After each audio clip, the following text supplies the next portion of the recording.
నమస్కారం అండి.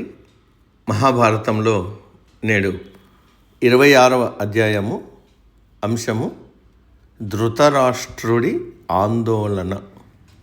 వినిపిస్తున్నది మీ విజయభాస్కర్.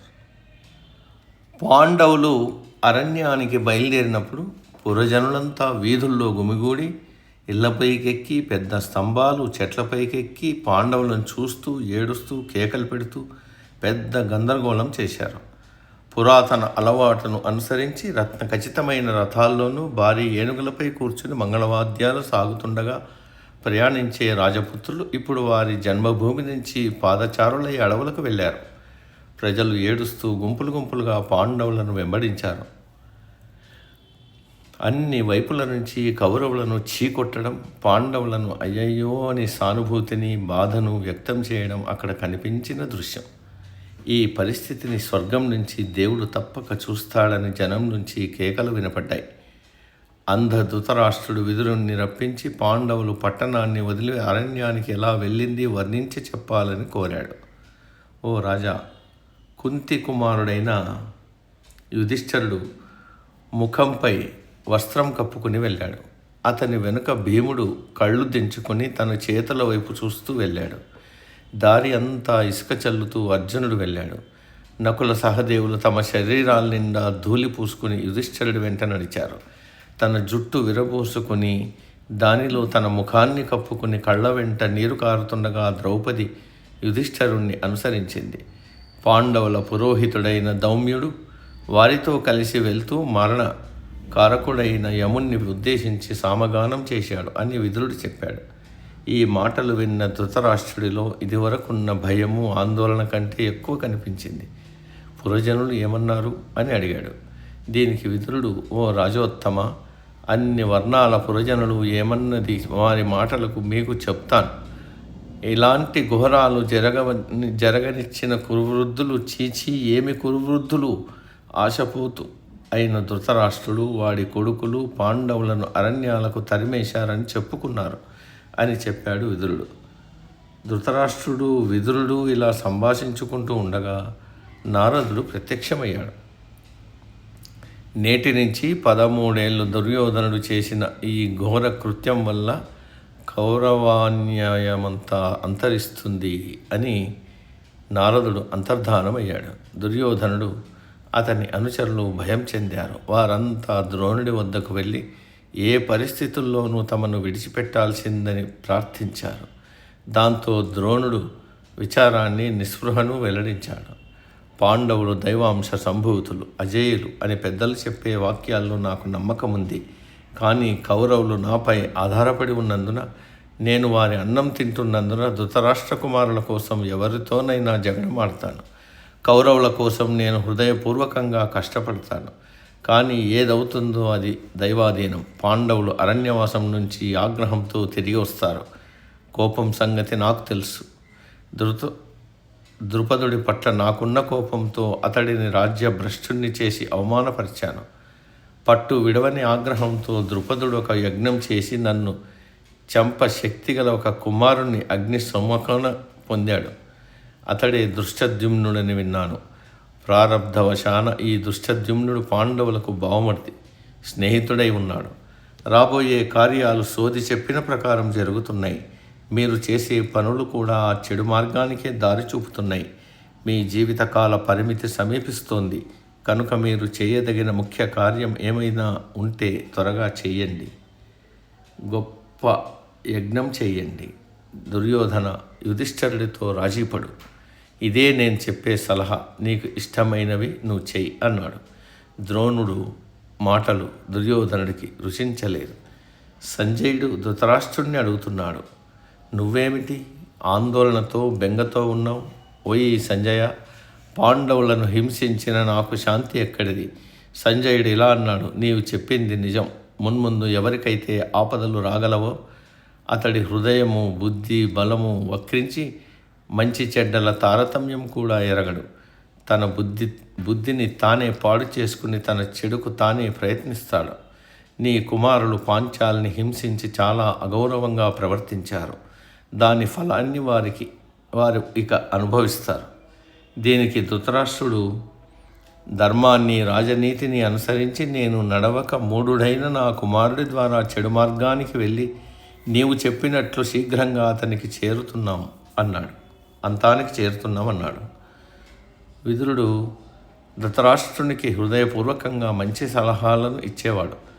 ఆయన తరచూ ధృతరాష్ట్రుడితో ఇలా అనేవాడు: నీ కుమారుడు గొప్ప తప్పు చేశాడు, యుధిష్ఠిరుణ్ణి వంచాడు. నీ కుమారులను చెడు మార్గాల నుంచి తప్పించి మంచి మార్గాన పెట్టడం నీ కర్తవ్యం కాదా? ఇప్పుడైనా సరే నీవు పాండవులకు ఇచ్చిన రాజ్యాన్ని వారు తిరిగి పొందేలా ఆజ్ఞయివు. యుధిష్ఠిరుణ్ణి అడవుల నుంచి రప్పించి అతడితో రాజీపడు. న్యాయసూత్రాల ప్రకారం చేయనప్పుడు నీవు దుర్యోధనుణ్ణి బలవంతంగా అడ్డుకోవాలి. ప్రారంభంలో ధృతరాష్ట్రుడు ఈ వాక్యాలను మౌనంగా విచారంగా వినేవాడు. విదురుడు తనకంటే బుద్ధిమంతుడని తెలుసు. అతడు ఎల్లప్పుడూ తన మంచి కోసమే ప్రయత్నించేవాడని కూడా తెలుసు. కానీ విదురుడు తరచుగా యథార్థాలు చెబుతుండడంతో ధృతరాష్ట్రుడు ఓర్పు వహించలేకపోతున్నాడు. ఒకనాడు సహించలేక తొందరపాటుతో, ఓ విదురా, నీవెల్లప్పుడూ పాండవ పక్షపాతివి. నా కొడుకులంటే నీకు గిట్టదు. మా మంచిని మా అభివృద్ధిని నీవు కోరవు. దుర్యోధనుడు నా రక్తంతో జన్మించినవాడు. అతన్ని నేనెలా విడుస్తాను? ఇలాంటి సంభవం కాని సలహాలు ఇవ్వడం వల్ల ఏం ప్రయోజనం? నీపై నాకు నమ్మకం పోయింది. నీవు నాకు మరి అవసరం లేదు. నీకు ఇష్టమైతే పాండవుల వద్దకు వెళ్ళొచ్చు. నీవిప్పుడు స్వతంత్రుడవు అంటూ తన అభ్యంతర గృహంలోకి వెళ్ళాడు ధృతరాష్ట్రుడు. విదురుడు విచారగ్రస్తుడై కౌరవాన్యయం నశింపు నిశ్చయమని తలచి ధృతరాష్ట్రుడన్న మాటలు నిశ్చయంగా నమ్మి జవాశ్వయుత రథం ఎక్కి పాండవులు నివసిస్తున్న అరణ్యానికి వెళ్ళాడు. ధృతరాష్ట్రుడు పశ్చాత్తాపపడ్డాడు. తనలో తాను ఇలా అనుకున్నాడు: నేనేం పని చేశాను? బుద్ధిమంతుడైన విదురుణ్ణి పాండవుల వద్దకు పంపి ఇంకా పాండవులకు బలం చేకూర్చాను. ఈ ప్రకారం ఆలోచించుకుని సంజయుని రప్పించి విదురుని వద్దకు తన పశ్చాత్తాపం తెలియజేసే వార్తను పంపుతూ, తాను ఒక నిర్భాగ్య జనున్నని, తాను అన్న అనాలోచిత మాటలను క్షమించి తిరిగి రావాల్సిందిగా బతిమలాడినట్లు చెప్పాలని అన్నాడు.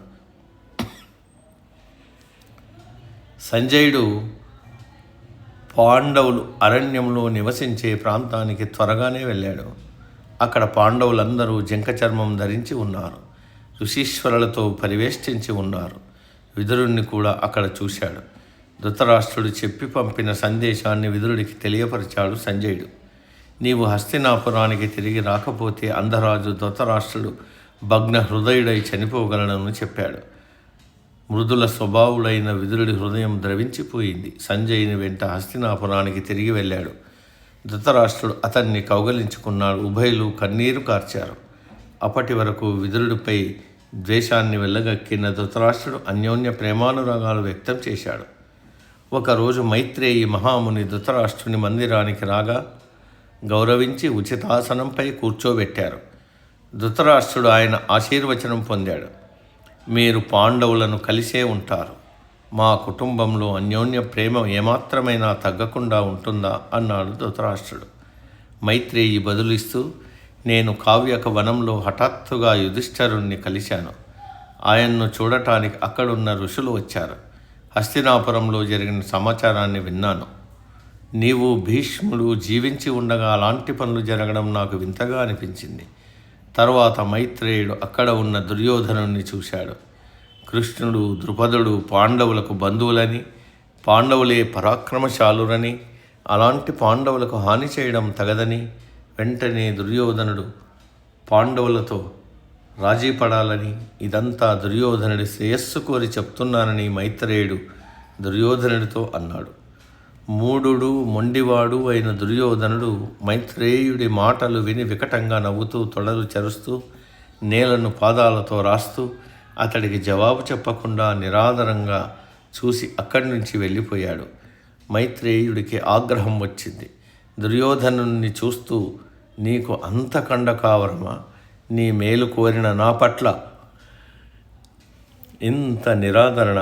యుద్ధభూమిలో నీ తొడలు భీముడి గదతో విరగొట్టబడి చస్తావు అని శపించాడు. ఈ కఠోర శాపం విని ధృతరాష్ట్రుడు తుల్లిపడ్డాడు. మైత్రేయ ఋషి కాళ్లపై పడి క్షమించాలని వేడుకున్నాడు. నీ కొడుకు పాండవులతో సఖ్యత చేసుకుంటే నా ఈ శాపం పనిచేయదు. లేకపోతే ఈ శాపం పనిచేసి తీరుతుంది అని ఆగ్రహంతో అక్కడి నుంచి వెళ్ళిపోయాడు. మహాభారత పురాతన కథ మానుష తత్వం ఎప్పుడూ మార్పు చెందదు. ఏ కాలంలోనైనా కోపము, పగ అనేవి చిన్న పెద్ద, ఆడ మగ, బీద గొప్ప అనక మనిషి జన్మనెత్తిన ప్రతి వారిని విచారంలో ముంచి భయభ్రాంతులను చేసి ధ్వంసం చేయగలవు. సమాప్తం. సర్వే జన సుఖినో భవంతు.